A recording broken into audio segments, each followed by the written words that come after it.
زينب توفت إلى رحمة الله، إنا لله وإنا إليه راجعون. إحدى القنوات قالت زينب توفت. تعالوا خلينا نشاهد هذا المقطع الفيديو، صدق هذا الكلام لو لا؟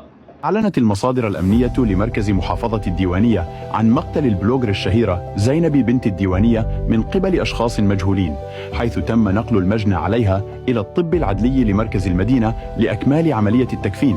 مثل ما سمعتوا بالمقطع الفيديو انه زينب توفت وصار عليها اغتيال والى اخره، وبعد ما اعرف انه هذا الخبر صحيح لو لا.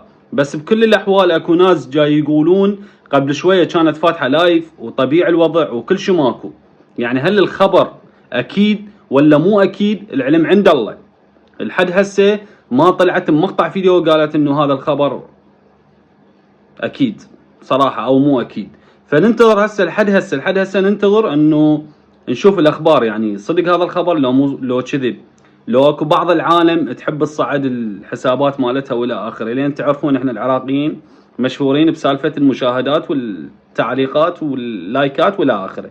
لا تنسون حبايب قلب، انتظروا من يم الخبر وحطوا لنا اللايك والمتابعه وحركه الاكس بلور، واي شيء ينزل جديد تلقونه بحسابي.